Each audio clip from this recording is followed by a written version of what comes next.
So kung pinagpalang araw sa atin. Lord will find a way for me. I know the Lord will find a way for me. If I walk in heaven's light, shun the wrong and do the right, I know the Lord will find a way for me. The Lord has said, go preach the word to all the world.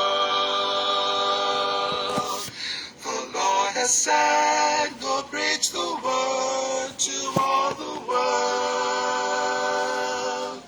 If I walk in heaven's light, shun the wrong and do the right, I know the Lord will find a way for me.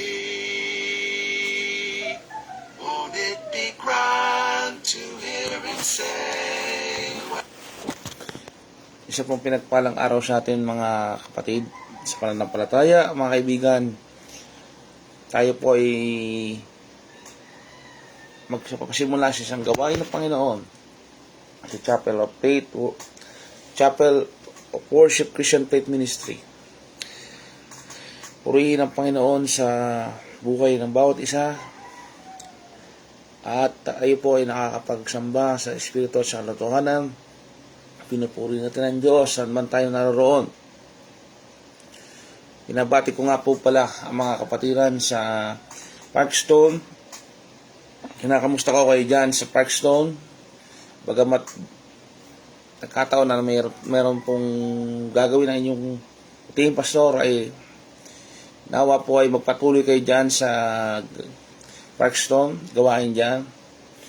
Ganyan din po dito sa bandang Ternate po, sa gawain dito ay pinapanalangin po natin na magpatuloy-tuloy ang gawain dito.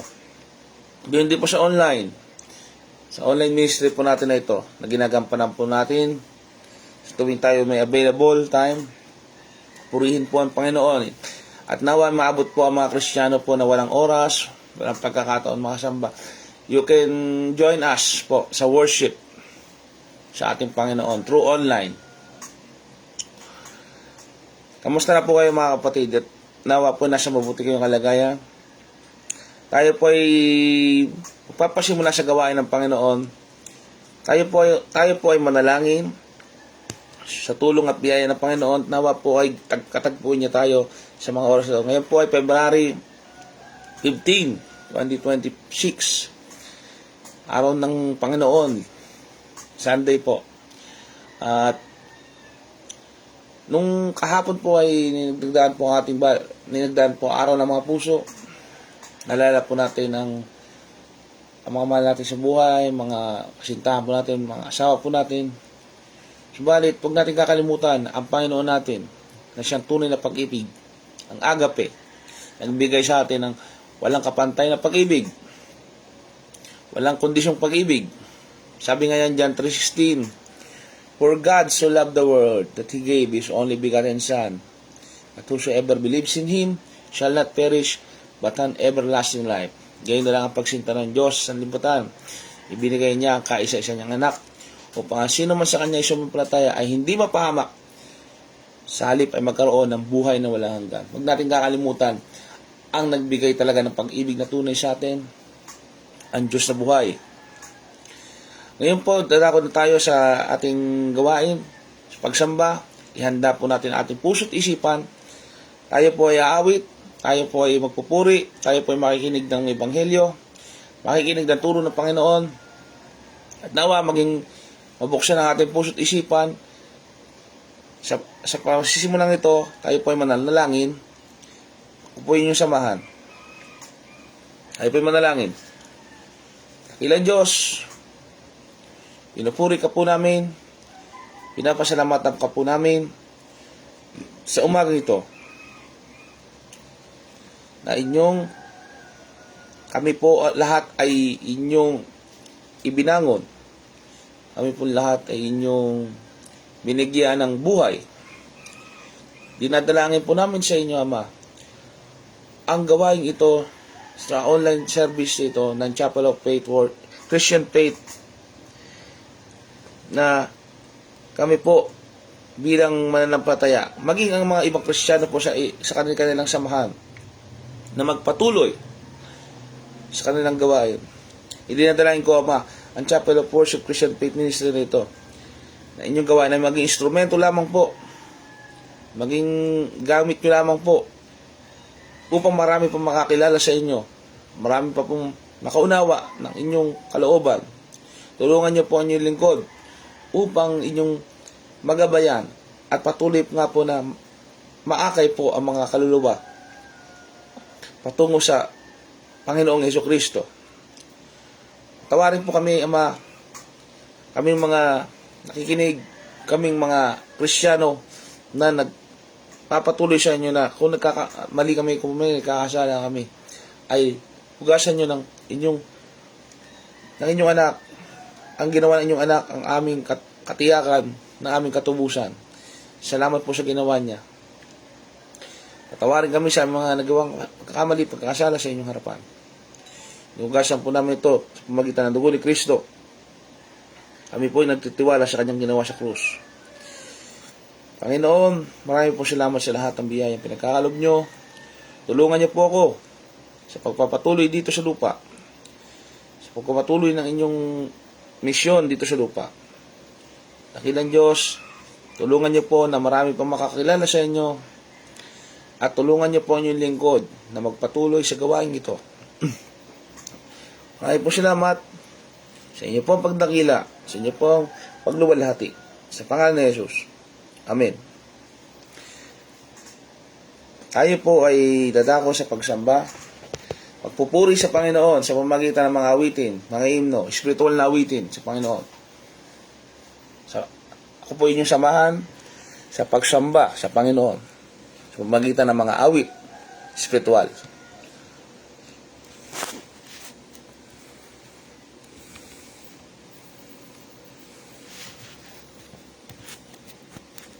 Tayo po'y kubatang Tagalog.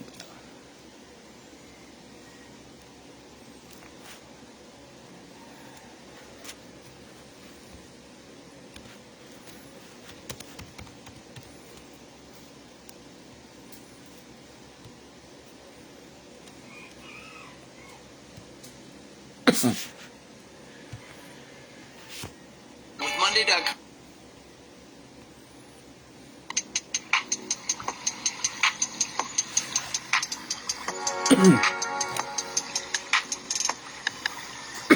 At sing, uwi natin ang Panginoon sa pamagitan ng awit.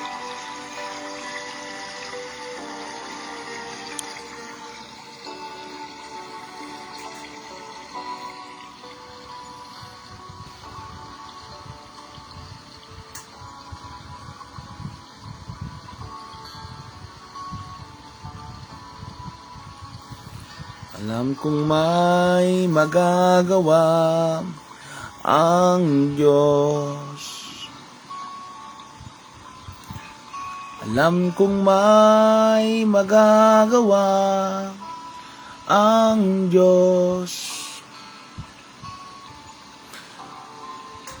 Kung ako'y magtatapat sa Kanya'y maglilingkod, alam kong may magagawa ang Diyos. Alam kong maririnig ng Diyos. Alam kong diringgin ng Diyos ang samo ko.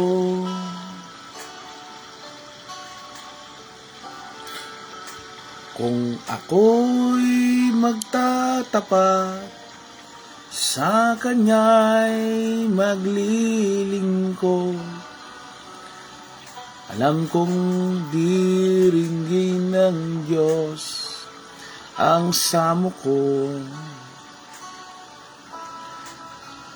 Alam kong may magagawa ang Diyos. Alam kong may magagawa ang Diyos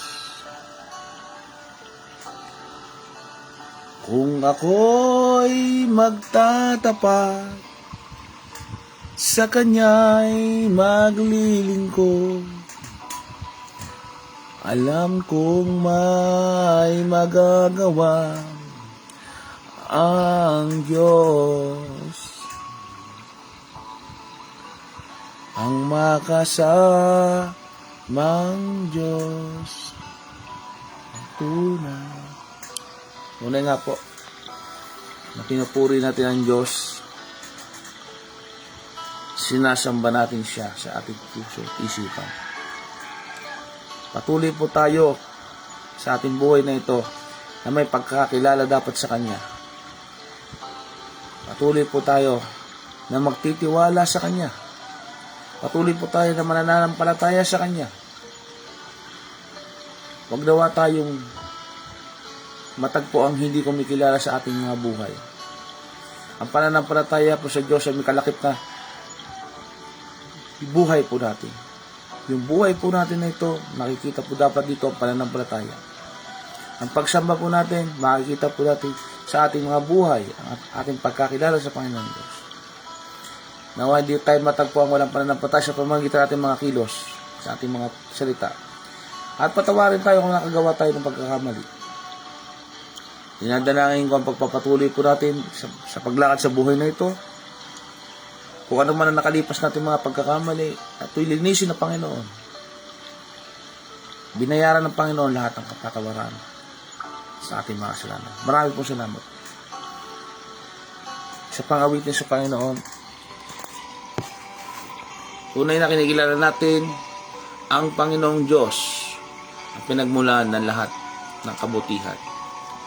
Siya din ang may akda ng pagmamahal, pag-ibig. Siya ay ang pag-ibig. Kilalanin natin siya bilang Diyos ng pag-ibig. Siya ang Diyos na nagbigay ng pamilya, ng pagkatakot sa Kanya, pagsamba sa Kanya. Tunay na kinikilala natin siya bilang Diyos ng pag-ibig. Introducing Quick 4 cheese. Yes, please.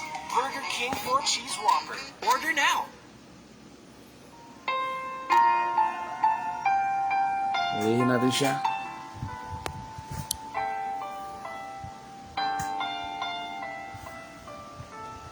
Awitan natin siya.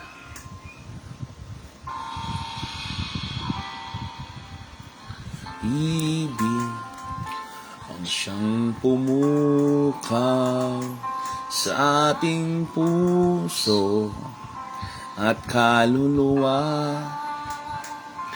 at siyang nagdulot sa ating buhay, liwanag sa dilim at pag-asa. Pag-ibig ang siyang buklod natin, di mapapawi kailan pa man. Sa puso't diwa tayo'y isa lamang, kahit na tayo'y magkawalay. Pagkat ang Diyos natin, Diyos ng pag-ibig, magmahalan tayo't magtulungan. At kung tayo'y bigo, ay huwag limutin na may Diyos tayong nagmamahal.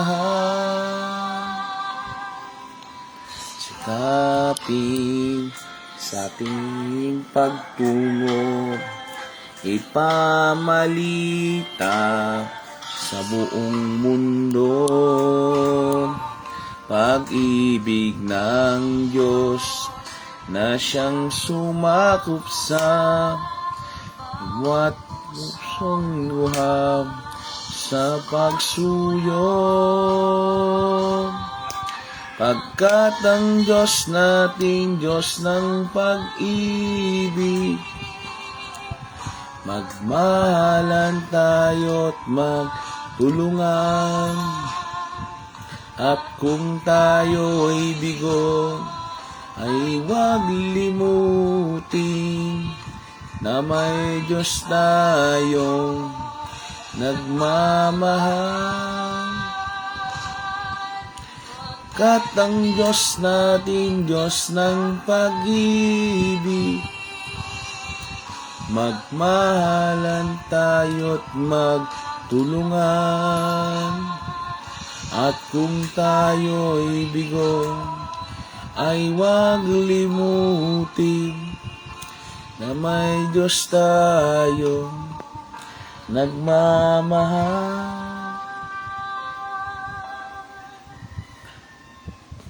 Kat ang Diyos natin, Diyos ng pag-ibig, magmahalan tayo't magtulungan. At kung tayo'y bigo, ay huwag limutin na may Diyos tayong nagmamahal. Okay po, nawa po ay naisip natin, na isa puso natin na ang Diyos ang pag-ibig. Siya po ang tunay na pag-ibig. Isa pa pong awitin sa Panginoon.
ating sambahin ang Panginoon. O bayan ng Diyos, itaas ang kamay at magdiwang. Awit ng sigla, ibaling sa kalangitan. Purihin ang Diyos na buhay, tayo'y kanyang mahal. Inaarugan at kinakaliliwan pa. Pag-ibig niya'y kay lalim, kay saya, kay lalim, kay saya. O bayan ng Diyos, itaas ang kamay at magsayaw. Magsayaw ay wanag ng Diyos, nagpawis ang kadiliman. Ang huwilat at lungkot, huwag na mag-alala. Puso natin aba, nilikha niyang tahanan niya. Pag-ibig niya'y kay lalim, kay sigla, kay lalim, kay sigla. King sarili niyang anak, pinagkaisa niya. Sa sisinghap-singhap na bayan nating magkasarilit, magkasalanan. Huwag nang magalinlangan, pang tayo'y kanyang samahan. Kailan may di tayo iiwan, kailanman di tayo iiwan. O bayan ng Diyos, itaas ang kamay at magdiwang. Magdiwang, awit na sigla, ibaling sa kalangitan. Purihin ang Diyos na buhay, Tayo kanyang mahal, inaarugan at kinagigiliwan pa. Pag-ibig niya'y kay lalim, kay saya. O bayang ng Diyos, itaas ang kamay at magsayaw. Magsayaw, liwanag ng Diyos, nagpawi ng kadiliman, pangungulila at lungkot. Huwag na mag-alala, puso nating aba, ni kanyang tahanan niya. Pag-ibig niya'y kay lalim, kay sigla. Pag-ibig niya'y kay lalim, kay sigla.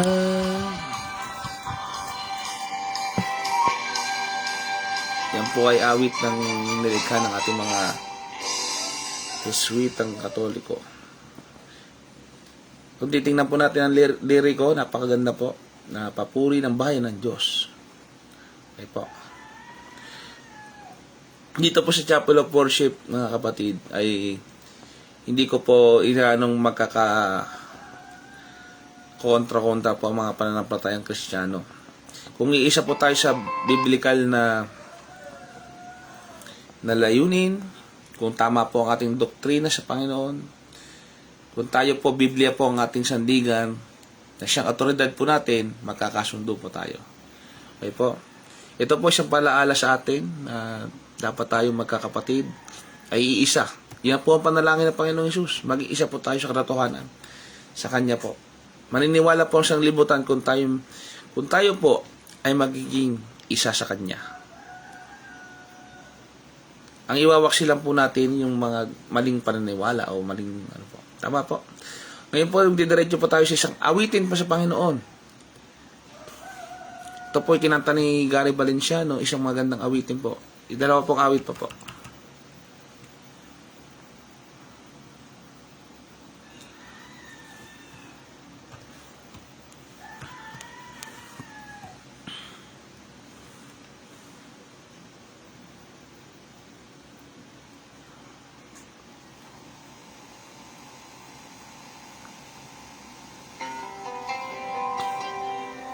Tunay nga na tayo kahit nagkamali, kahit tayo nagkasala, ang Panginoong Diyos ay walang katapusan ang pagpapatawad sa atin.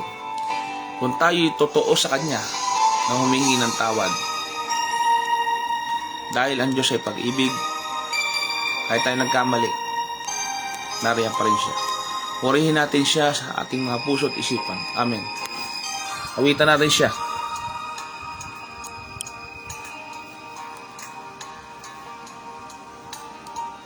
Dati-rati, laman ng puso mo ay ang pangalan ko.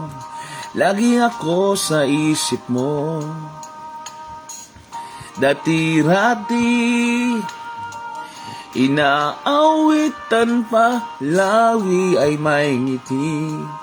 Mga mata'y nagniningning, ngunit ngayon, nagbago ka. Nasaan na ang init ng pagsinta? Pangako mo'y hindi magwawakas.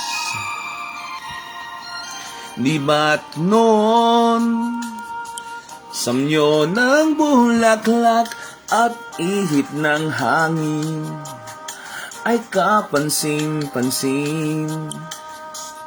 Di ba't noon takbo ng oras ay di mo napapansin? Laging naglalambing, ngunit ngayon naglaho na. Sigla't tamis ng iyong pagsinta. Pagmamahal ko ba'y kailangan pa? Wow, wow. Dati-rati, mga pangako ko'y kandungan mo't lakas. sa pagsubok ay kay tatag. Di ba't noon sa kaibigan mo'y akong bukang bibig? Bakit ngayon anong lamig di mo alam? Ako'y nasasaktan sa di pagpansin sa aking pagmamahal. Lumapit ka't ako'y maghihintay, naghihintay.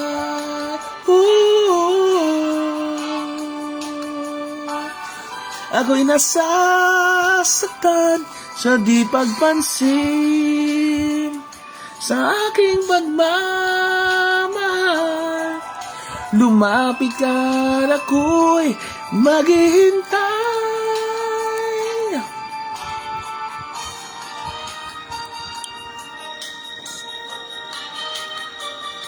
Mensahe po ng Panginoon sa atin yan. Na nilikha ng ni Gary B. Na isang singer, artist po. Siya po ay isang Kristiyano. Ako'y nasasaktan sa di pagpansin sa aking pagmamahal. Lumapit ka't ako'y naghihintay.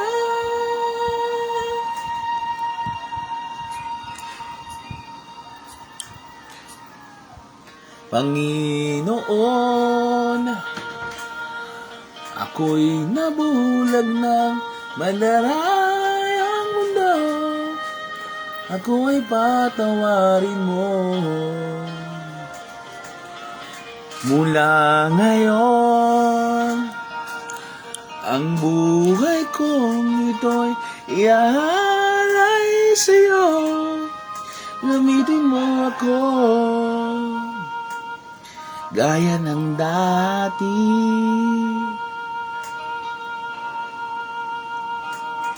Gaya ng dati.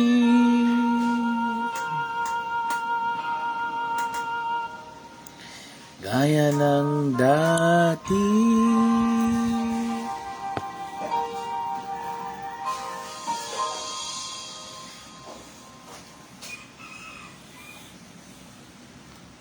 Isa pa pong awitin sa Panginoon.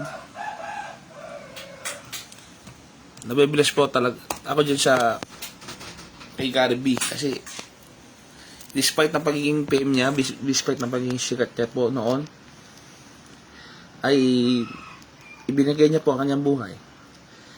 Minsan tayo mga tao, hindi natin maintindihan ang sarili natin. At kailangan nating pang dumanas ng mabibigat na problema bago tayo sumurrender sa God. Kahit ano pa pong sitwasyon natin o kalagayan natin, dapat pinupuri natin ang Panginoon Diyos.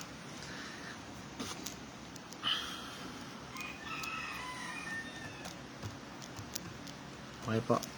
Isa pa pong awitin sa Panginoon.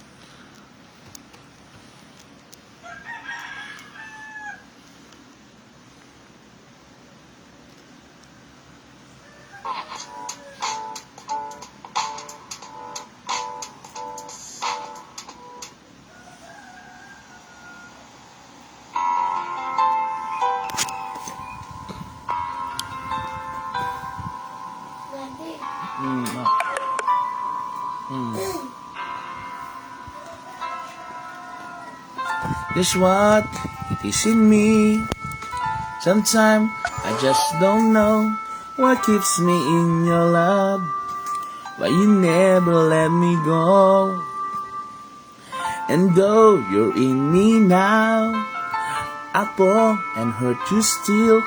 My Lord, please show me how to know just how you feel. You have forgiven me too many times it seems. I feel I'm not what you might call a worthy Christian after all. And though I love you so, temptation finds ways on me. Teach me to trust in you with all of my heart. to lean not on my own understanding. I just forget. You won't give me what I can't bear. Take me out of the dark, my Lord. Bring me there. Ooh, my Lord.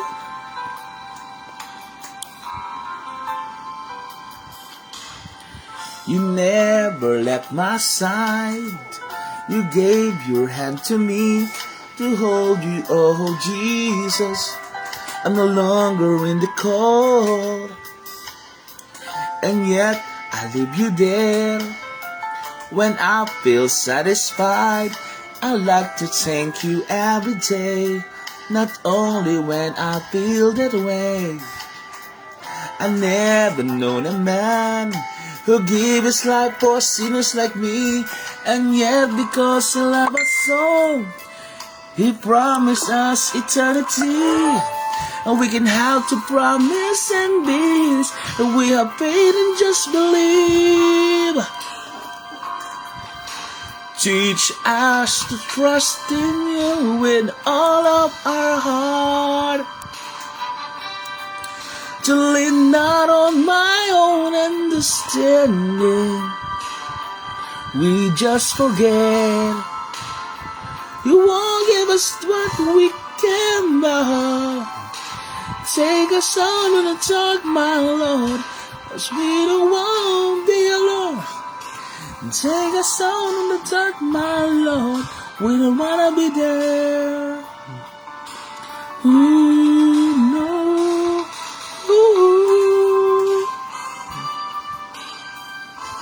Yes, Lord. Teach us. Continue to teach us. Amen. Hallelujah. Our teacher, our Lord, Jesus Christ. Purihin natin ang Panginoon. Trusting you with all of my heart. Lean not on my own understanding. I just forget. You won't give me what I can bear. Take me on to the dark, my Lord, 'cause we don't want to be alone. Take me on to the dark, my Lord, I don't wanna be there. Ooh.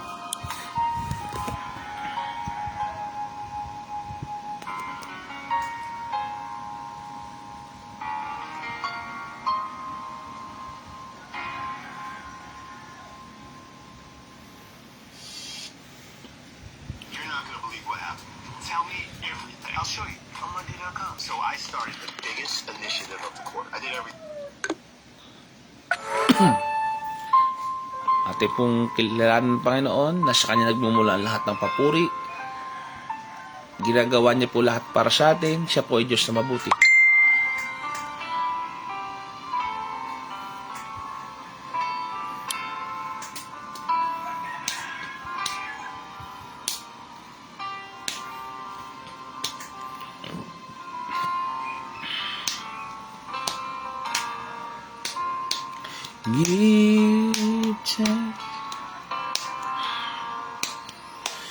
Give thanks with a grateful heart.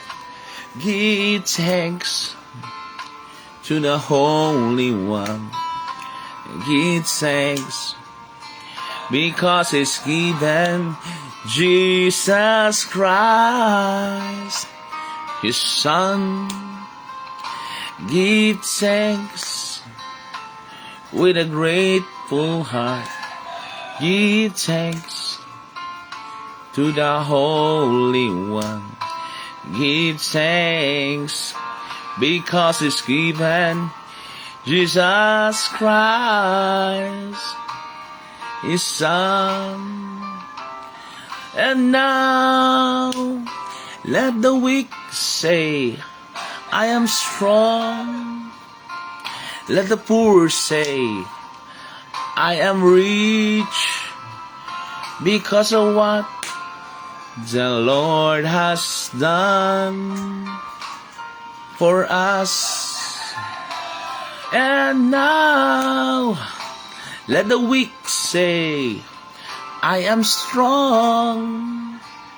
Let the poor say, I am rich because of what the Lord has done for us. Give thanks. Hallelujah.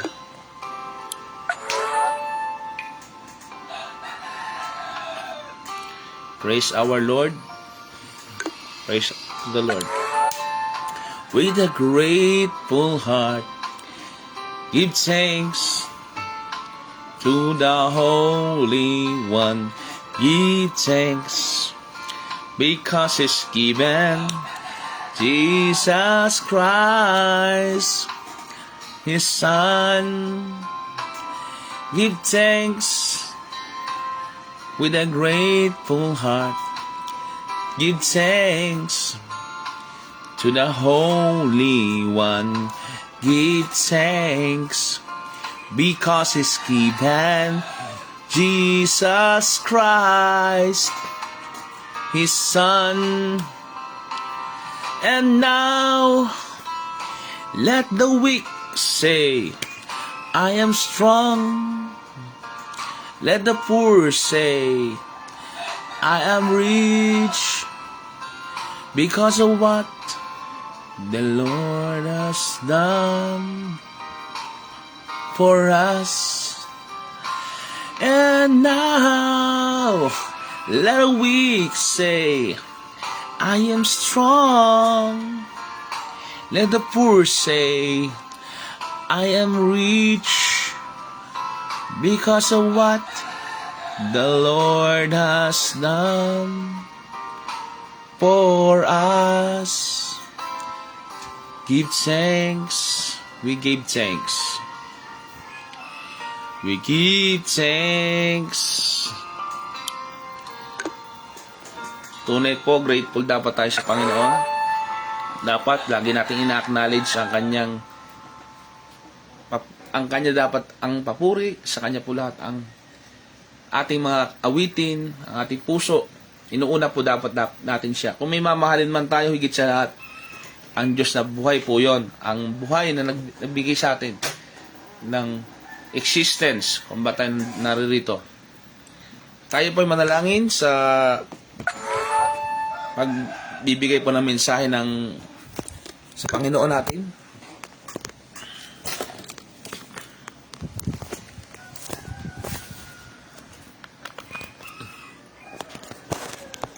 Tayo po manalangin. Pakilang Diyos, pinupuri ka namin, pinasasalamatan ka po namin. Maraming po salamat sa mga awitin na ginawa po ng mga kompositor na ito. Nawa po ay na-bless po kami, na isa puso po namin ang mga liriko, na isa puso po namin, nagbigay po kami ng papuri sa inyo sa pamamagitan ng aming puso, taos pusong pagkanta sa inyo. Papuri sa inyo. Ngayon naman po ay dako kami sa pakikinig at paghahayag ng mensahe. Tago nyo po ang inyong lingkod. Gamitin nyo lamang po ako sa pagsasalita upang maihagin yung kalooban.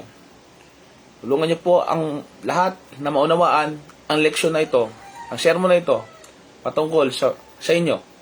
Itinataas po namin ang inyong pangalan, pinupuri ka namin sa sinasamba, sa ngalan ni Jesus. Amen. Tayo po ay makinig ng mensahe ng Panginoon. Ngayong umaga po ng araw ng Panginoon, February 15, 2026. Ang pag-aaralan po natin ay patungkol sa pagkatakot sa Panginoong Diyos. The fear of the Lord. Ito pong pag-aaral na ito patungkol sa pagkatakot sa Panginoon ay pag-uumpisa po ng karunungan na sinasabi po ni Haring Solomon. Ang pagkatakot sa Panginoon ay pasimula ng lahat ng karunungan. At kung tayo takot sa Panginoon, kung nakikilala talaga natin ang Panginoon Diyos, na pag-aaralan po natin ngayon, ay sigurado po, nakikilala rin din po natin ang banal na kasulatan, ang pananalangin at pagkilala sa Kanya. Ang mensahe po ng Panginoon ay nanggagaling sa banal na Biblia. Unawain po natin ito at babasahin. Tulungan nawa ako ng Panginoon Diyos upang maalaman natin ang pagkatakot sa Kanya. Kanina nga po ay nililinila natin ang pag-ibig sa Diyos sa pamagitan ng awitin, pagkilala sa Kanya. Alam niyo ho ba, nakakaibat ng pag-ibig upang mapawi yun. Pumapawi ang takot ay ang pag-ibig. Subalit, bago yun, ito pag-aralin natin ito. Ang pinaka-precious message nito, ang pagkatakot sa Panginoon. Maraming beses pong binanggit sa banal na kasulatan. Ang pagkatakot sa Panginoon. Basahin natin ang Henesis, ang aklat ng Henesis, kabanata 15, versikulo 1. Sa ang Biblia, banal na kasulatan. Wikang Tagalog po. Pagkatapos ng mga bagay na ito ay dumating ang salita ng Panginoon kay Abraham sa pangitain na nagsasabi, "Huwag kang matakot."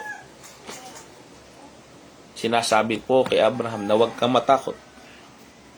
Pero patungkol po yon sa kanyang gagawin. At ibang basahin ang sa Bagong Tipan. Napakarami po. Babasahin ko lang po iba. Exodus 14:13. Isaiah 43 verse 1. Luke chapter 2 verse 10. Chapter 12 verse 32. Acts 27 verse 24. Basahin po natin. Acts 27. O sa wikang Tagalog, mga gawa ng apostol. 27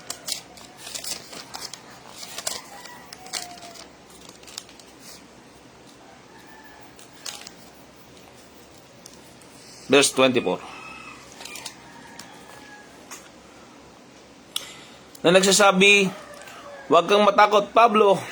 Kailangang ikaw ay humarap kay Cesar at narito, ipinagkalob sa iyo ng Diyos ang lahat ng kasama mo sa paglalayag." Nakita po natin na sinabi, huwag kang matakot kay Cesar. Kung alam po natin kung sino si Cesar, siya po ay emperor ng buong Roman Empire. Kung tayo may kilalang presidente, mas mataas pa po iyon sapagkat maraming mga bansa ang hawak na isang emperor. Pero may higit pa bang dapat katakutan kundi dapat ang higit pa sa emperor kundi ang Diyos na buhay na lumikha sa ating lahat. Mababasa natin sa Revelation chapter 1 verse 17. Pahayag o ang Apokalipsis. Sayin po natin. Apokalipsis chapter 1 verse 17. Ang pahayag ang revelasyon ng Panginoon sa kay Juan. Sayin po natin 1 verse 17. At nang siya'y aking nakita ay nasubasub ako, huwaring patay na sa kanyang paanan at ipinatong niya sa akin ang kanyang kanang kamay na sinasabi, "Huwag kang matakot, ako'y ang una at ang huli." Narinig po natin ito at nabasa po natin ang mga bersikulo nating referensya. Tunay nga sinabi ng Panginoon, "Do not be afraid," sa English. Huwag kang matakot.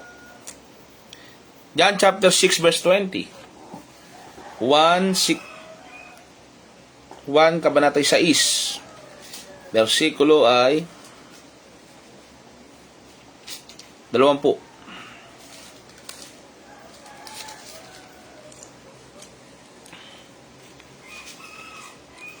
Tatapos sinabi niya sa kanila, "Ako nga, huwag kayong mga takot." Ano bang pakahulugan doon na huwag matakot? Patungkol po yun sa paglapit sa Panginoon. Subalit, lalima pa po natin ang pag-aaral Sabi ng Job chapter 28 verse 28 sa English po. And unto man he said, behold, the fear of the Lord, that is wisdom. Sinasabi po ng banal na kasulatan na pagkatakot sa Panginoon ay ang pasimula o ang karunungan. Sinasabi po. Sinasabi po ng Salmo, or sa English po, Psalm chapter 19 verse 9, the fear of the Lord is clean, enduring forever. Basahin po natin sa Tagalog po. Psalm 19 verse is 9. Ang takot sa Panginoon ay malinis, nananatili magpakailanman.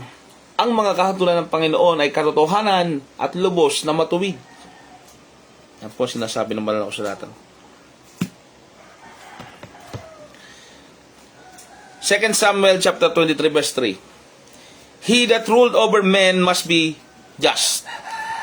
Ruling is in the fear of God. Kung tayo yung mga namumuno, kung tayo po ay mga pinuno sa ating mga nasasakupan, dapat po may pagkatakot po tayo sa Diyos. Dapat po kinikilala din natin na may mas mataas sa atin. Na sino bang higit na mataas sa lahat? Di ba po? Ang Panginoong Diyos. Okay? Lack of absence of the fear can only bring sin and disillusionment. Okay? And the end of tragedy. Kung hindi po tayo matatakot sa Panginoon, baka mauwi po tayo sa kapahamakan. Diba? In Genesis 20 verse 11, Abraham sinned because sabi niya sa wikang English, I thought surely that the fear of God is not in this place. Iniisip niya kasing wala daw ang Diyos sa lugar na yon. Biruin nyo. Propeta na ng Panginoon Diyos yon, pero nakakaisip pa rin na wala naman. Iniisip niya ang Diyos, hindi nakikita siya. Di ba po? Ganun, di ba tayo minsan nalilimutan natin, o nga pala may Diyos na nakakita ng lahat. He mistakenly thought that he was beyond God's fear and he was freely. Iniisip niya pwedeng hindi siya makita ng Diyos. Pwedeng ang Diyos ay absent sa lugar na yon. Ibiruin nyo, kung pag-aaralan talaga natin, inandyan naman po talaga ang Diyos at nakikita tayo lahat. Pero bakit ba sumasagi sa isip natin? Nalilimutan natin na walang Diyos, di ba po ba? Sa pagkakataong iniisip natin yung sarili po natin, kapag tayo nagpo-focus minsan sa sarili natin, at hindi natin araw-araw minimeditate na salita ng Panginoon at nanalangin tayo, surely po yan na nagkakasala po ang tao kapag nawawala po yung presence ng God. Babasahin po natin sa Romans chapter 3 verse 18. There is no fear of God before their eyes. Okay? Is a picture of degenerated man. Yan po yung mga taong walang pagkatakot sa Diyos. Romans 3 verse 18.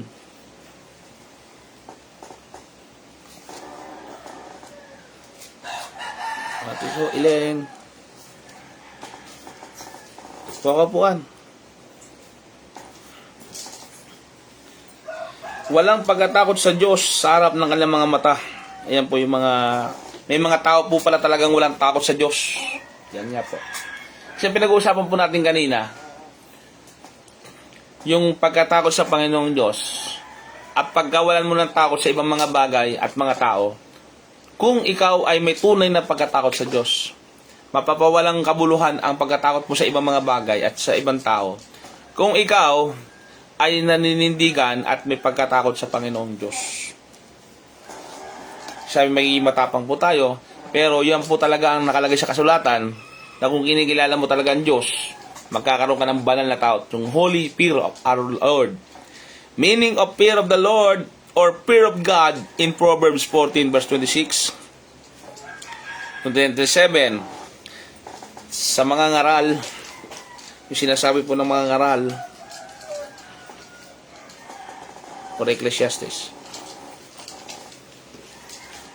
Sa kawikaan pala, sa kawikaan. Kawikaan 14. Versikulo 26. hanggang 27. Sa pagkatakot sa Panginoon ay may matibay na pagkakatiwala at ang kanyang mga anak ay magkakaroon ng dakong kanlungan. Ang pagkatakot sa Panginoon ay bukal ng kabuhayan upang humiwalay sa mga silo ng kamatayan. Naihiwalay tayo sa kamatayan ito. Naihiwalay tayo sa problema at samot-saring kaguluhan sa mundong ito. Hindi naman po nangangahulugan ayon kay sa pag-aaral, hindi naman kahulugan ito physical fear. Ito'y nangangahulugan na kinikilala mo ang makapangyarihan sa lahat. Yan po. Ito'y paggalang, pagtitiwala sa Kanya, pag-ayaw sa kasamaan. Yan po ang kahulugan ng holy fear of God. Fear of the Lord means, yan po yan. Hindi lang po to basta religious expression na basta may Diyos ako. Hindi po ganun yon. Ito po ay ang pagkilala na dapat natin kilalanin ang nag-iisang Diyos. Na siyang tunay na may kapangyarihan sa atin, na makapangyayari sa atin, na anumang oras kaya niya tayong bawian ng buhay kung gugustuhin niya. Anumang oras hindi niya tayo, kikilalanin natin siya bilang siya nga talaga ay Diyos. Sabi ng Deuteronomy chapter 4 verse 10. Okay? Basahin nga natin sa 4 verse 10.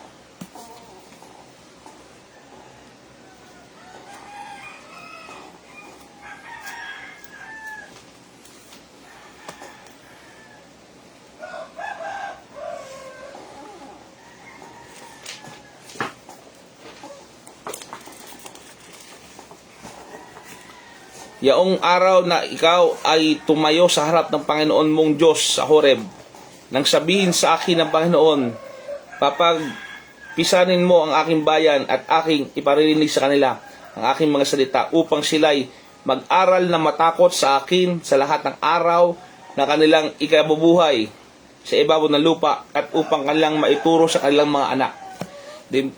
Naintindihan po ba natin na hindi lang basta alam natin, ati pong inaaral, ati pong pinagkakadalubhasaan ang pag-unawa at pagkilala dapat sa Diyos.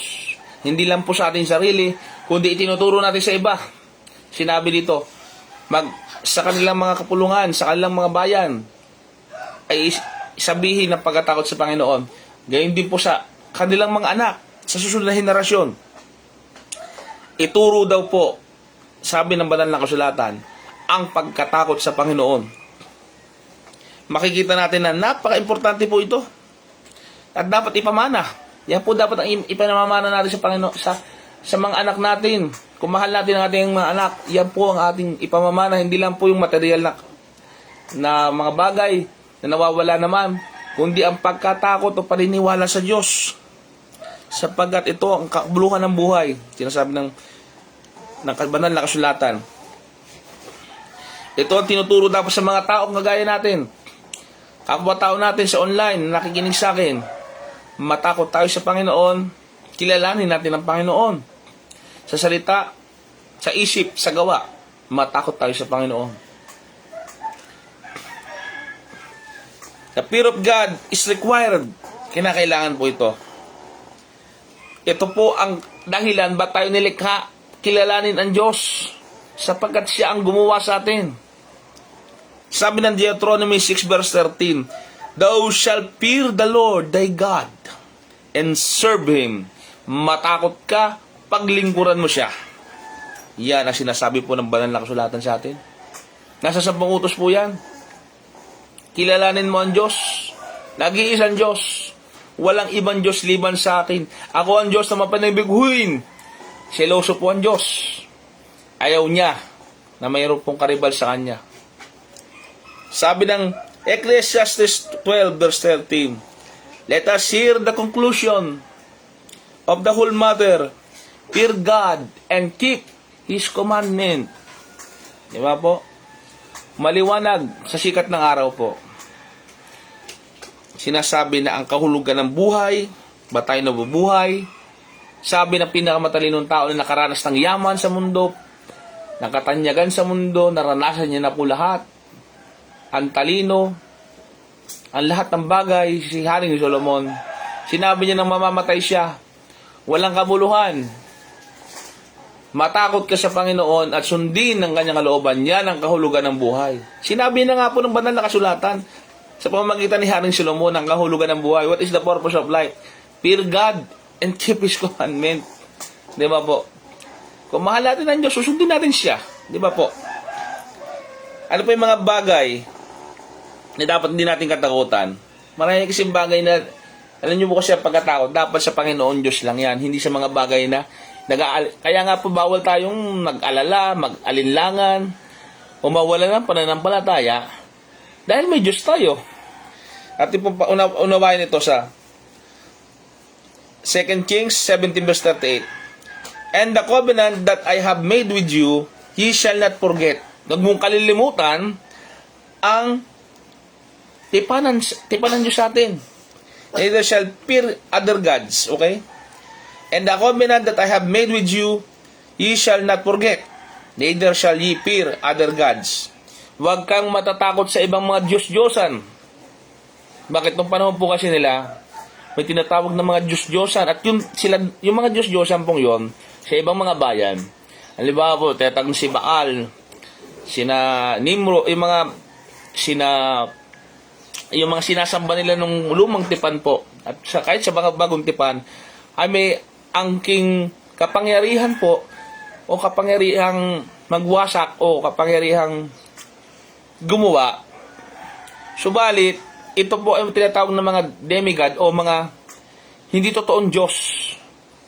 Kaya sinasabing huwag kang matakot sa mga Diyos-Diyosang ito. Para lang po maunawaan natin makabagong panahon ngayon, yung mga nagtatangan ng kapangyarihan, anting kulam, at kung anumang mga mahikang itim na yan, o kapangyarihan ng galing sa mga Diyos-Diyosang nila, ito po sinasabi dito sa banal na kasulatan, huwag mo silang katakutan. Matakot ka sa Panginoon. Sabihin, mas matakot ka sa mas makapangyarihan doon. Walang iba kundi po ang kapangyarihan ng Diyos na buhay. Yung tunay na Diyos po, dapat natin katakutan. Hindi dapat tayo matakot sa tao. Sinasabi ng kasulatan. Sabi ng 1 Samuel chapter 15 verse 24, sa all mistakes was I feared the people. Di ba si Haring Saul, hinalal ng tao. Hinalal ng taong bayan itong si Saul. Sinabi niya, natatakot daw sa mga tao. Yan po, huwag natin gayahin yung pagkakamaling yon. Na dahil ayaw natin mapahiya, hindi na tayo mananalangin. Ayaw natin mapahiya, hindi na tayo magiging makadiyos. O dahil ayaw natin mapahiya, hindi na tayo magsisimba. Di ba po, may mga tao ngayon nahihiya pag may sinasabing Christian siya, sinasabing nagba-Bible siya, iba tayo mahihiya, di ba po? Sila dapat mahiya sapagkat hindi nila kinikilala ang bumuhay sa kanila. Di ba po? We are not fear man. Maliwanag po yan. We fear our Lord our God. The fear of man brings snare. Proverbs 29 verse 25. Hindi natin kinatatakutan itong mga kalamidad, bagyo, lindol, yung mga sakuna. Kasi may tagapagligtas tayo. Ano man nga, kukunin tayo, mamatay tayo halimbawa. Di ba kukunin lang naman tayo ng Lord? Saan ba tayo mapupunta kung may pananampalataya tayo, may pananindigan sa Kanya? Di ba tayo mapupunta sa Kanya? O kung tayo man ay mailigtas, di ba po, hindi naman tayo pababayaan ng Diyos. Maliwanag po yun. Ayaw niya yung pabago-bago isip. Gusto niya po, diretso tayo sa Panginoon. Naniniwala tayo sa Panginoon. Man starts failing them for... Yan. Sabi ng Lucas 21, versikulo 25. Basahin nga po natin. Luke 21, verse 25 to 28. Luke 21.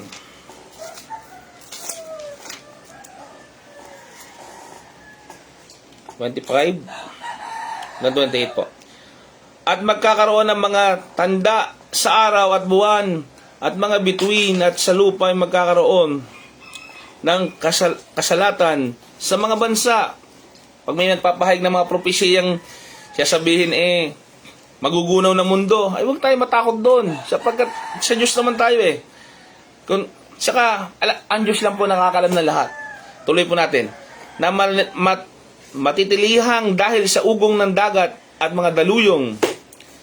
Magsisipang lupaypay ang mga tao dahil sa takot at dahil sa paghihintay sa mga bagay na darating sa ibabaw ng sanlibutan, sapagat mangangatalang kapangyarihan sa mga langit, at kung magagayoy makikita nila ng anak ng tao na sa muli niyang pagparito na nasa alapaap na may kapangyarihan at dakilang kaluwalhatian. Ang natatakot lang naman po sa muling pagparito ng Diyos o second coming, yung nagsasabing hindi raw darating ang Panginoon, ay yung hindi tapat sa Panginoon. Yung mga hindi naniniwala sa Panginoon. Pero tayo naniniwala sa Panginoon, tayo mga Kristiyano, natutunay na nanampalataya sa Panginoon, ay inip na tayo, naway dumating na siya. Gustong-gusto na natin siyang dumating. Bakit? Dahil mahal natin siya at takot tayo sa Kanya. Namanatnan tayong hindi tayo tapat sa Kanya. Nawa matagpuan tayong tapat sa Kanya hanggang sa muli niya pagparito. Ang kinakatakutan lang naman ng mga unbeliever, yung mga sakuna, pansinin nyo, pag hindi mananampalataya, konting problema lang, nagkakaroon na ng anxiety, nagkakaroon na ng mga, ang dami tayong problema ng tao.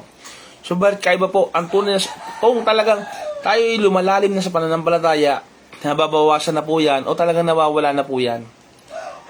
Bilang tao, normal ito, pero sa isang believer, isang may takot sa Panginoon, nawawala po yung panangamba, walang pananampalataya, o pag-aalala. Kapag ikay medyo sa buhay, kaiba ka sa iba, na ikaw ay may matatag at seryosong debosyon sa Panginoon, mawawala po yung takot sa buhay natin.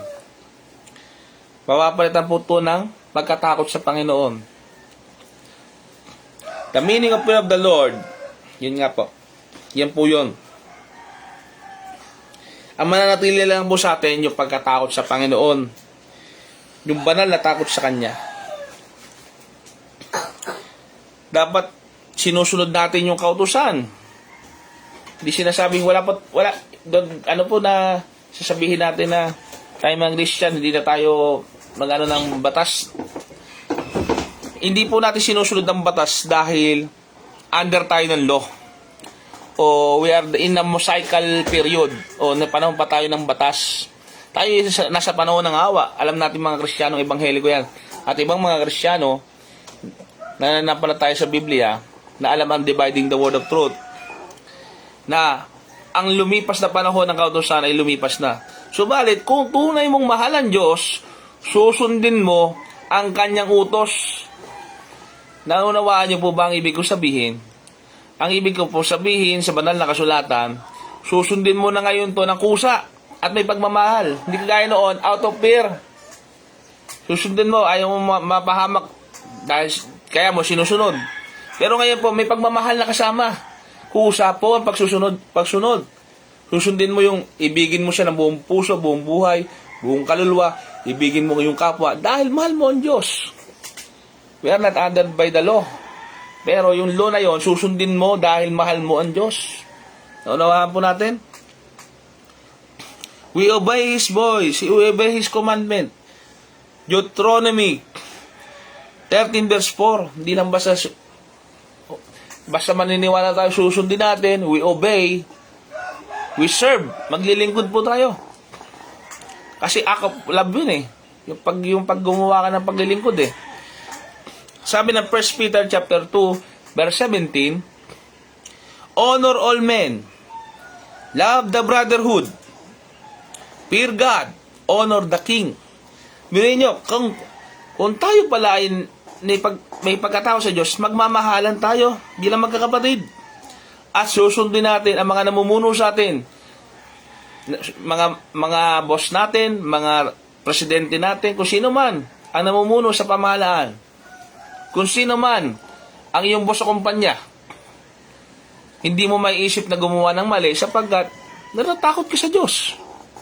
Kabaligtaran po yan sa mga hindi naniniwala sa Diyos, meron silang choice na hindi pa gumawa pa ng masama kasi nga hindi sila naniniwala sa Diyos.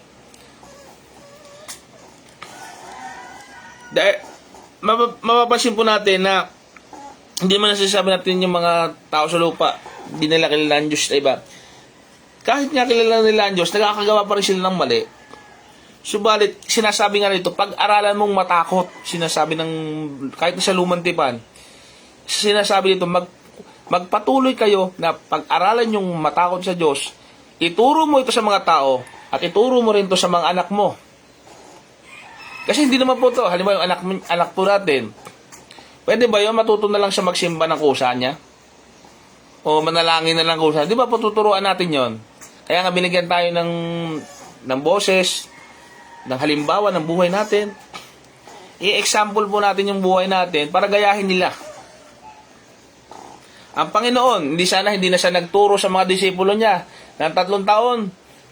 Discipleship kung tawagin ng panahon niya. Hindi niya na ginawa yung magkakasama sila lagi kung hindi siya magtuturo. Magkakasama nga po sila araw-gabi sa loob ng 3 taon bago siya ipako sa krus. Dahil nagtuturo siya sa mga disipulo niya. Yun po ang paraan natin. Magtuturo po tayo sa mga tao. Ngayon, hindi pwede magkaiba yun. Yung turo mo sa buhay mo natin. Dapat magka-align po yun. Sikapin po natin na tayo, bilang nakakarinig po ng mga aral na ito, ay magawa po natin ang pagkatakot sa Panginoon. Sinasabi na si Cornelius, isang kawal Romano, o sa panahon natin, yan po yung mga sundalo. Yan po ang mga police officers. Yan po yung mga magigiting na tagapagtanggol ng bayan. Pwedeng isang sundalo. Sabi natin, si Cornelius was man who feared God. Isa pong matatakutin sa Diyos ito. Isang sundalo na matatakutin sa Diyos. Basahin mo natin. Acts 10 verse 2. Mga Gawa, Kabanata 10, versikulo 2.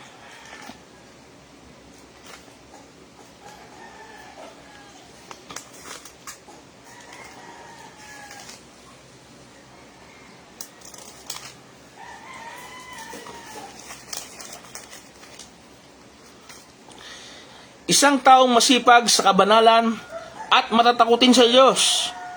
Ulitin ko po, 10 verse 2 ng Mga Gawa. Isang taong masipag sa kabanalan at matatakutin sa Diyos. Siya at ang buong sambahayan at naglimos ng marami sa mga tao at laging nananalangin sa Diyos.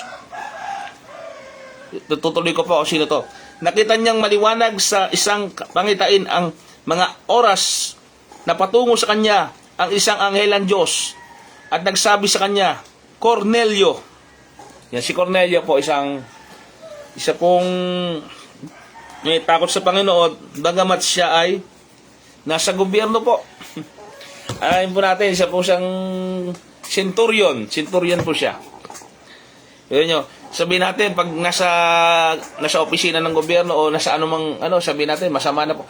Nabasa po sa Biblia, nakalagay po sa banal na kasulatan, si Cornelio po, nasa gobyerno po ng Roman Empire. Pero matatakutin, may takot sa Diyos at mapanalanginin. Daigpay po yung mga wala sa mga hindi empleyado po ng nasa gobyerno po. Makikita po natin na wala po yan sa katayuan sa buhay, kung mayaman o mahirap, kung ang tao ay may trabaho o wala. Ang ano po natin dito, kung pipiliin ng taong matakot sa Diyos, kung kikilalanin niya ang Diyos, mahirap ka nga, mahirap ka na nga, hindi mo pa kinikilala ang Diyos, mas mahirap ka pa sa mahirap. Pero kung mahirap ka na at may takot ka pa sa Panginoon, asahan mo yung provision ng God, lalo ka pang pagpapalain ng Diyos, iaangat ka ng Diyos mula sa kahirapan, patungo sa isang buhay na maayos. Pwedeng gawin ng Diyos na isang mahirap, gawin niyang mayaman po eh. Kung ang mayaman, kung nagpabaya din siya, gagawin niya mahirap din po yon. Kung mayaman ka na, may pagkatakot ka pa sa Diyos, lalo na po. Yung may trabaho, lalo nang bibibless ng God yun, kung ikaw ay lalong kumilala sa Panginoong Diyos. Kagaya po nang nabasa natin na si Cornelio po. Pinakilala po kay Cornelio si San Pedro eh. Nakilala niya po yung kaligtasan eh. Naligtas po si Cornelio. So kung halimbawa, na ang Diyos, kahit sinong tao, maaari niyang iligtas po. Kapag naawa po ang Diyos sa isang tao, maliligtas po ang tao. So, patuloy po natin. In 2 Corinthians chapter 7 verse 1, the fear of God teaches us to live. Let us cleanse ourselves from all filthiness of flesh and spirit, perfecting holiness in the fear of God. This godly fear becomes powerful motivating force in our lives. Yung pagkatakot po sa Diyos, yan po yung magsisilbing puwersa na makakatulong sa atin, magmamotivate sa atin na iayos po natin ang sarili natin upang tayo magpakabanal sa harapan ng Diyos, upang alisin po natin mga bagay na hindi ka nais-nais sa Kanya, upang tayo ay huwag mapahamak sa darating na panahon. Yung pag-aayos po ng Diyos sa atin, sa ikabubuti po natin yun. Babasahin ko na lang po itong mga talatang ito. Sa English po. Okay. It is the hatred and evil. The fear of the Lord is the hate of evil.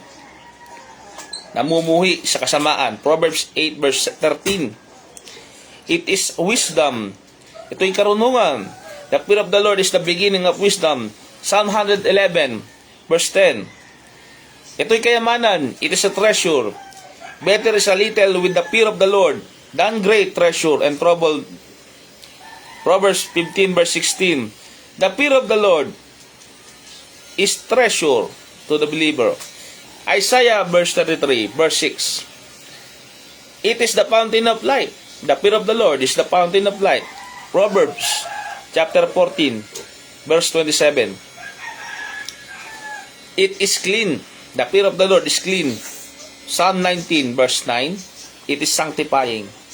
It endures forever. Madadala po natin hanggang sa kabilang buhay po to. Psalm 19 verse 9. The fear of the Lord is clean and enduring forever.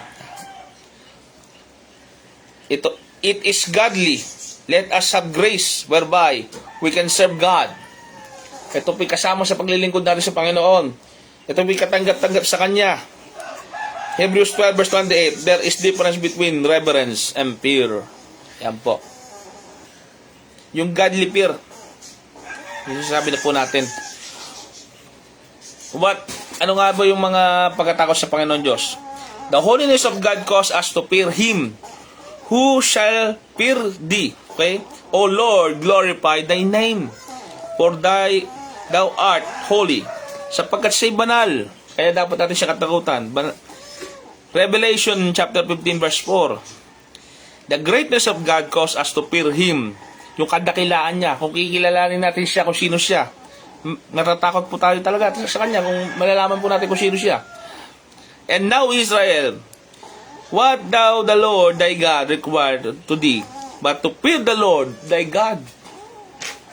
For the Lord your God is a God of gods, Diyos ng mga Diyos, Panginoon ng mga Panginoon, at dakilang Diyos higit sa lahat. Nakakatakot, nakakagimbal.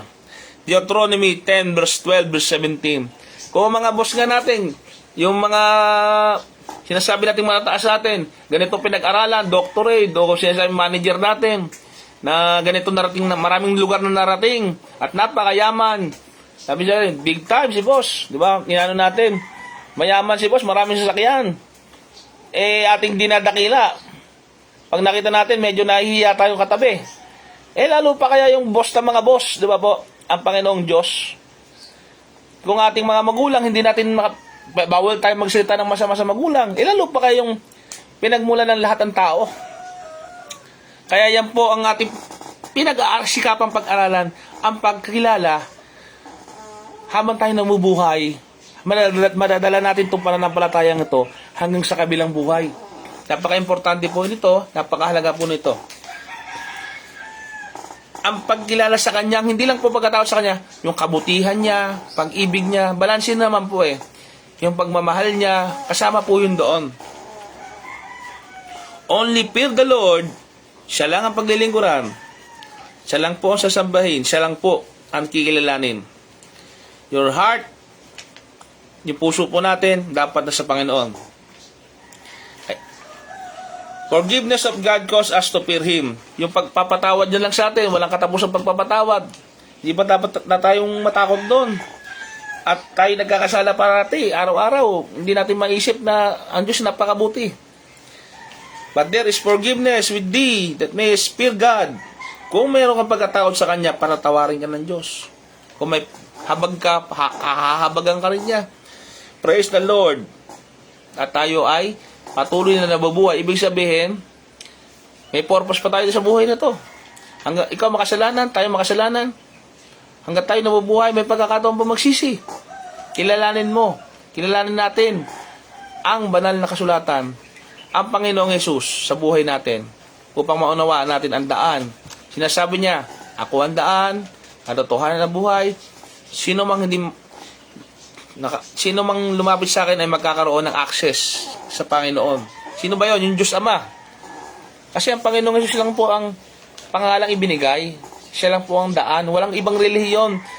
Ang relihiyon, nagsisikap lang yan upang makapunta sa Diyos. Pero, ang binigay po ng Ama, yung Panginoong Hesus, yung kanyang anak. Matakot po tayo kasi po merong paghuhukom. May darating na judgment. Kung tayo mamatay ngayon, pagkamatay natin, sabay-sabay po tayong magigising sa paghuhukom. Revelation 14 verse 7, saying with the loud voice, fear God and give glory to Him. For the hour of His judgment is come. Malapit na po ang kanyang paghukom. Yan po ang kakatakutan natin. Kung tayo, di ba po tayo, pag tayo, may problema tayo, lumapit ka sa akin, may problema. Di ba natatakot tayong hatulan? Kung tayo may mali. Ngayon pa lang po na tayo nabubuhay sa mundong ito, sikapin na po natin sa awa tulong ng Panginoon Diyos, yung kasalanan po natin, pagsisihan po natin. At tayo magbalik loob lahat sa Kanya. The fear of the Lord ay kinakailangan talaga. It is necessary. It is necessary sa pagsamba, sa pag-worship. Kasi kung wala kang takot sa Panginoon, kung ano na lang ginawa mo siguro sa buhay na ito. Kung sa pagsamba, binastos mo na siguro. Kaya kitang-kita sa buhay ng mga hindi naniniwala sa Diyos, yung kanilang buhay, samot-sari na ginawa nila sa buhay nila, samot-sari na ginawa sa katawan nila, samot-sari na kaisipan na invention sa katawan nila at isipan ang ginawa nila sa mundong ito. Kasi nga, lack of fear of God. In thy fear, I will worship. Psalm 5 verse 7.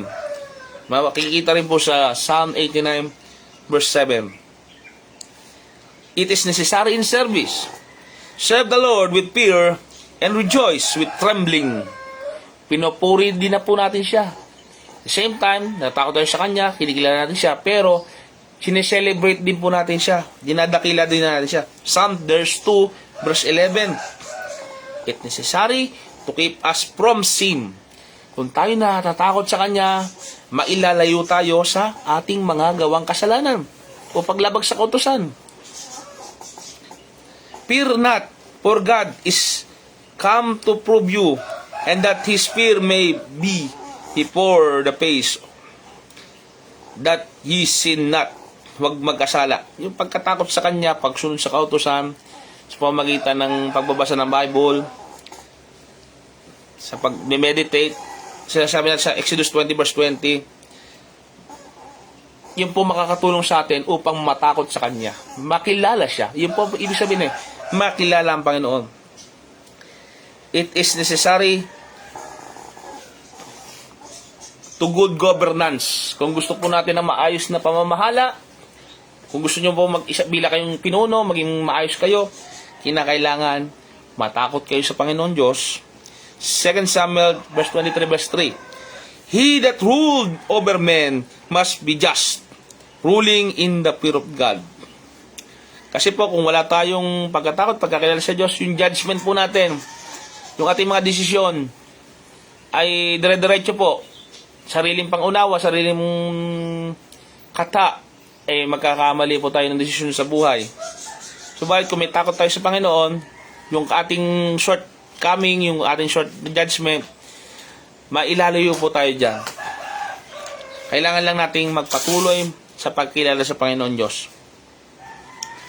Sa mga hukom, 2 Chronicles chapter 19 verse 6 to 9. Kung ikaw ay hukom, kung ikaw ay lawyer, kung ikaw ay nag-aaral ng batas, kung ikaw ay nasa justice, nag-aaral ka ng pagpapatupad ng batas, dapat kang matakot sa Diyos talaga. Kasi nga, dapat may pagkilala ka sa Diyos, kasi po ang mga batas po natin, naka-align po yan dapat yan naka-align sa God para maging mabuti po ang judgment natin. It is necessary in perfecting holiness. Kung gusto po natin magpakabanal, kung gusto po natin maging Kristiyano, namumuhay Kristiyano, kailangan po natin talaga ang pagkatakot sa Diyos. 2 Corinthians chapter 7 verse 1. Yan po yan. Ano po ba yung mga resulta kung tayo ay matatakot sa Panginoon? It brings pleasure to our Lord. Natutuwa po ang Diyos. The Lord taketh pleasure in them that fear Him, in those that hope in His mercy. Sa mga umaasa sa Kanyang habag, sa natatakot sa Kanya. Psalms chapter 147 verse 11. Let's bring much pleasure to the Lord. Bigyan natin siya ng kaluguran kung ating inasa buhay itong aral na ito. It caused the Lord's Spirit to increase upon the child of God. Like as Father pitied His children, so the Lord pitied them that fear Him. Psalm 103 verse 13. It brings acceptance with God, but in every nation, He feared Him and worked righteously. Kapag tayo natakot sa Diyos, lahat tayo natakot sa Diyos, ang bansa po natin ay pagpapalain ng Diyos. Tayo po ay aangat kung tayo po ay matatakot sa Kanya.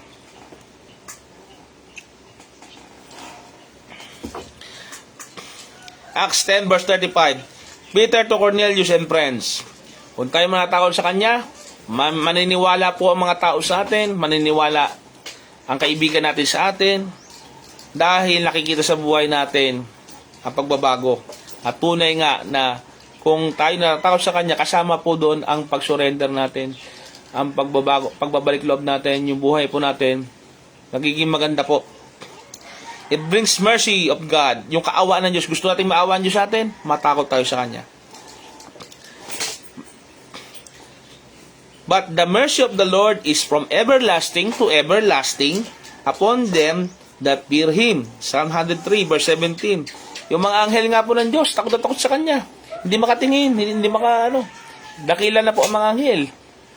Pero sa kanyang kadakilaan, higit pa sa tao, ang kadakilaan ng anghel, ay natatakot sa Panginoon. Di ba? Tingnan na lang po natin yung mas matataas sa atin, natatakot sa Panginoon. Tayo pa kaya po na mas mababa doon. Na sabihin natin, sa kababaan natin bilang nilikha lang sa alabok, na binigyan ng buhay ng Diyos. Pinahalagahan pa rin tayo at minahal ng Diyos. Bagamat ang mga anghel ay dakila, makapangyarihan, ginawa ng Panginoon is maglingkod sa atin. Oh Lord, teach me to fear you, Lord. Tulungan tayo ng Panginoon na mamuhay tayo sa pagkatakot sa Kanya. Luke 1 verse 50. Psalm 112 verse 1. It brings blessing. Blessed is the man that fear the Lord. Okay? Talagang dapat nating kasi gusto nyo ma-bless, purihin natin, kilalanin natin ng Diyos at matakot tayo sa Kanya. It brings confidence. Nagbibigay ito ng confidence sa atin. Kasi may Diyos tayo eh. In the fear of the Lord is strong confidence. Proverbs 14 verse 26. It brings separation from evil. Inihihiwalay tayo sa mali, sa masama. By the fear of the Lord, men depart from evil. It brings Christian fellowship. Nagkakasama-sama po tayo. Then they that fear the Lord spake up them to one another, and the Lord heard it. Malakay, verse 3, verse 16. Panagkakatipon-tipon pa mga Kristiyano, dahil po yan sa pagkatakot sa Panginoon. Dahil po yan sa pagkakilala sa Panginoong Jesucristo. Neither fear nor afraid sanctify the Lord of hosts. He Himself. Siya lang po ang dapat katakutan. Siya nga po ang Diyos na mahukbo. Guruhin mo, kung tayo may armed forces, kung tayo may mga alam nating mga sundalo po natin, ito po nakalagay sa Biblia, siya po ang Panginoon na mahukbo. Dakila po siya. Higit pa sa lahat ng makapangyarihang bansa at higit pa sa makapangyarihang sandataan. Siya po ang makapangyarihang Diyos na lumikha talaga. Isaiah 8 verse 12 to 13. It brings answered prayer. Nagbibigay po ng kasagutan sa panalangin. Gusto mong sagutin ang panalangin mo? Bay, magsimula ka ng matakot sa Diyos. Kilalanin mo na siya. He will fulfill the desire of them who fear Him. He also will hear their cry. Kung tayo ay, i-comfort tayo ng Diyos. And will save them. Psalm 145 verse 9. Kung genuinely na natatakot ka, maaawaan Diyos sa iyo kung ikaw ay nasa oras ng kagipitan, ililigtas ka niya. It brings long life. Bibigyan ka niya ng mahabang buhay. The fear of the Lord, prolonged days. Yung sinasabi ng iba, sinasabi ng Proverbs 10 verse 7. Sinasabi po ng Biblia na, Proverbs 10 verse 27. It brings long life. The fear of the Lord, prolonged days. Yan. Hindi po totoo yung sinasabi na ng iba na pag masama ka, ay mahaba daw buhay mo. Pag mabuti ka, kukunin ka na ni Lord. Ang nakalagay mo sa Biblia talaga, pag ikaw ay may takot sa Diyos at ay pahahabain ng Diyos ang buhay mo. Pag wala kang takot sa Kanya, paiksi. Kaya naman nahaba ang buhay halimbawa ng isang masama dahil hinahintay ng Diyos yung depende sa Panginoon Diyos kung maaawa siya sa'yo. Paano kung hindi na maawa ang Panginoon Diyos sa'yo? Pero patungkol sa mga natatakot sa Kanya, di ba po naiiwas sa bisyo? Naiiwas sa kasamaan? Naiiwas sa masasamang barkada at kung ano nung bisyo. Hahaba po talaga ang buhay. Sa praktikal lang po, maunawaan na po natin.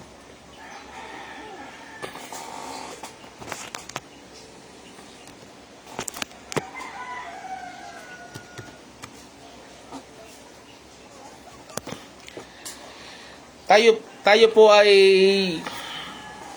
maturuan talaga ng Diyos sa mga bagay na ito. Ito po yung napakalagang bagay. Agaya po ng ang pagkatakot po na ito hindi kagaya ng pagkatakot na hindi na tayo kikilos o tayo ay kagaya po ng sinasabi ng James na maging ang demonyo man ay natatakot din. Sinasabi mong kilala mo ang Diyos. Maging ang demonyo man ay natatakot din at nangangatal pa. Wag nawa pong pagkatakot na kagaya nung sa demonyo o sa masama. Bagkus ay ang pagkatakot po natin ay yung gumagawa. Yung pagkatakot na kumikilos patungo sa paggawa ng kalooban ng Diyos. Yung po ang kaibahan nila Sila po, nakilikilala nila ang Diyos, hindi sila gumagawa. Tayo mga tao, binibigyan ng tsansa na kumilala at umakto sa pagkakilala sa Panginoong Diyos. Dapat po tayo, kung may takot tayo sa Diyos, kumikilala tayo sa Diyos, kumikilos tayo sang-ayon sa pagkakilala sa Diyos. Ito po yung pagkatao sa Kanya, kagaya ng Ama, kinikilala nating Ama sa lupa, may ama tayo, may magulang tayo. Hindi naman po pagkatakot na dahil hindi ka na makakilos o hindi ka na lalapit sa Kanya. Bilang pagmamahal mo sa iyong Ama, gagawin mo yung kagustuhan ng iyong ama, ng iyong tatay. At gayon, yung tatay mo, malulugod ang tatay mo. Yung pong ibig sabihin, relationship na kailangan meron tayo sa Diyos Ama, sa Ama natin niya sa langit, yung kikilalanin natin siya bilang siya. May respeto tayo, may pag-honor tayo sa Kanya, bilang siya ay Diyos talaga.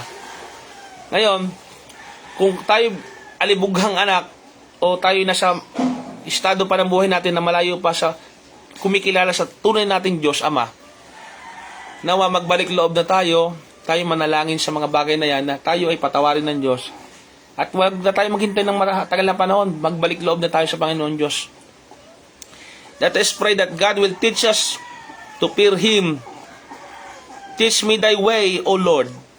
I will walk in thy truth. Unite my heart to fear thy name. Sabi po yan ng Psalm 86 verse 11. Tayo po ay manalangin sa mensaheng iyan ng Panginoon. Maraming salamat po, Ama, sa biyaya ng pinagkalob nyo sa aming mensahe, ang pagkatakot at pagkakilala sa inyo. Nawa po ay maisabuhay po namin ito at tunay nga po na huwag natin makalimutan ang mga mensaheng ito na dala niyo po sa amin sa pamagitan ng gawain ito. Tulungan niyo po kami na maisabuhay ang pagkatakot at pagkakilala sa inyo. The fear of the Lord. Amen, Lord. Maisabuhay po natin. Ito po ang aming hiling at panalangin sa ngalan ni Jesus. Amen. Okay po, maraming po salamat. Tayo po idadako sa isa pang gawain ng Panginoon na pagbibigayan po.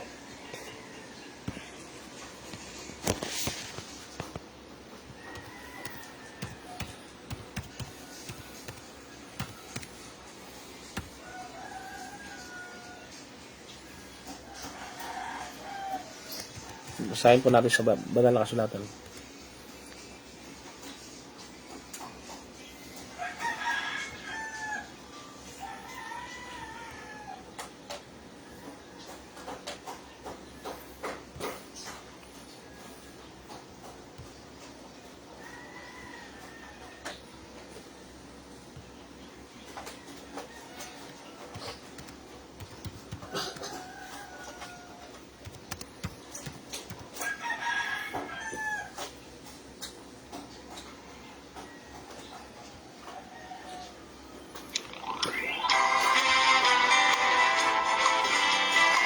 Basahin po natin sa banal na kasulatan sa aklat ni Lucas, kabanata 6, versikulo 38. Magbigay kayo at kayo bibigyan, takal na siksik, liglig at umaapaw, at ibubuhos nila sa inyo ang kandungan. Gawa 20, versikulo 35. Higit na mapalad ang nagbibigay kaysa tumatanggap. Kawikaan, kabanata 11, versikulo 25. Ang taong bukas palad ay sasagana. Ang nagdidilig ay didiligan din, sinasabi ng banal na kasulatan. Sinasabi po ng banal na kasulatan na magbigay ng ayon sa pinasya ng puso, huwag mabigat sa loob, huwag napipilitan. Sinasabi magbigay ng ayon sa pinasya ng puso. Yan po ang tinuro sa ating mga Kristiyano.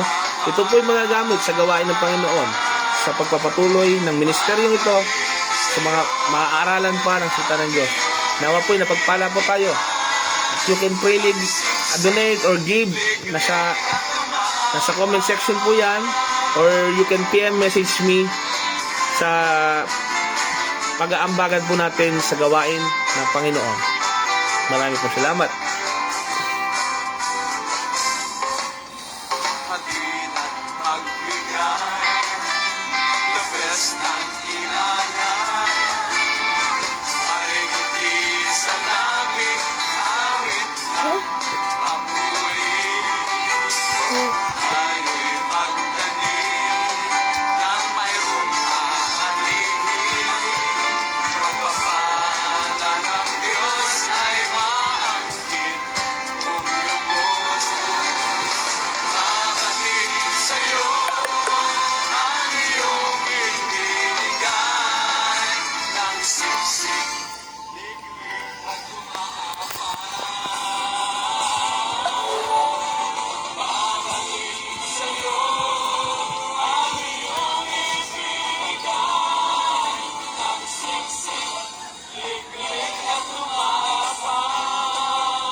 Tayo po'y dadako sa isa pang gawain ng Panginoon,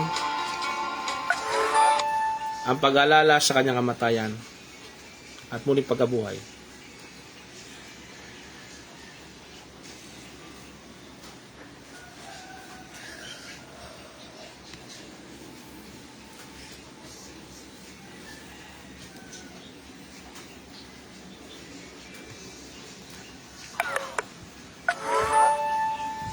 Ating basahin sa unang Korinto.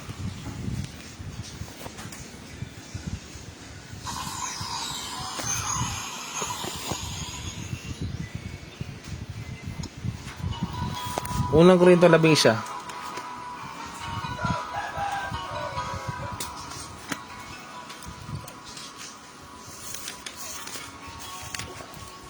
Versikulo 23 hanggang 25. Sapagkat tinanggap ko sa Panginoon ang ibinibigay ko naman sa inyo ng ang Panginoong Hesus. Nang gabing siya'y pagkanulo ay dumampot ng tinapay.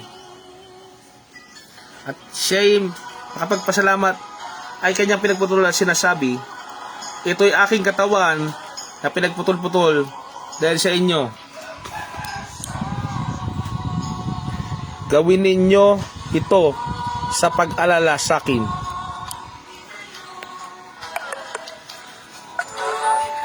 Ito po ang tinapay na walang lebedura.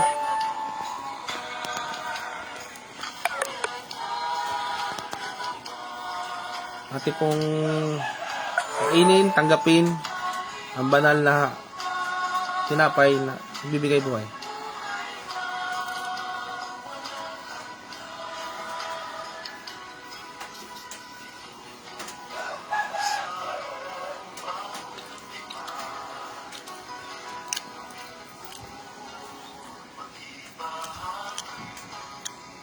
$25. At gayon din naman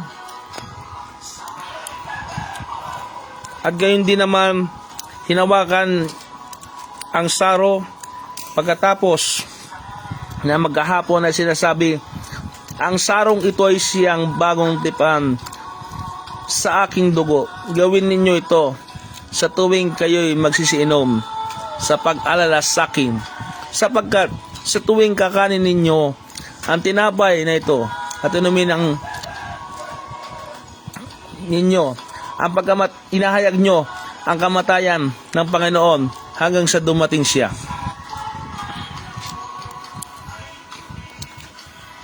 Ating pong inumin ang saro ng bagong tipan.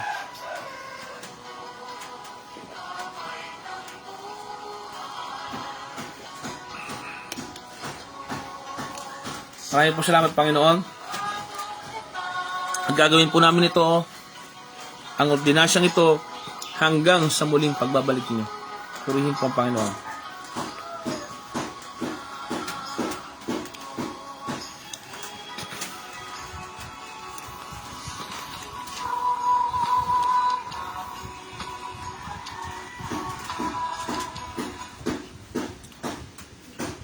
Diyan po, nagtatapos ang ating gawain sa umagang ito. Siya po ay ating papurihan. Praise God from whom all blessings flow.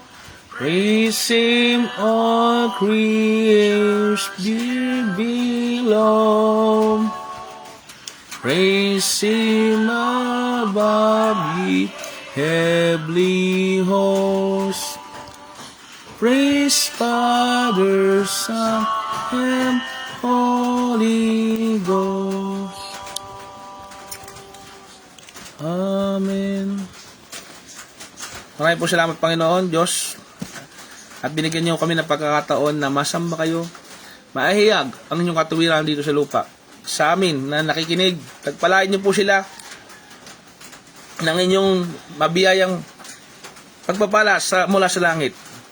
Sa ngalan ng Ama, ng Espiritu Santo, humayo tayo at sundin po ang kalooban ng Ama na ipahayag si Jesucristo hanggang sa katapusan. Ito po aming panalangin sa pangalan ni Jesus. Amen at amen.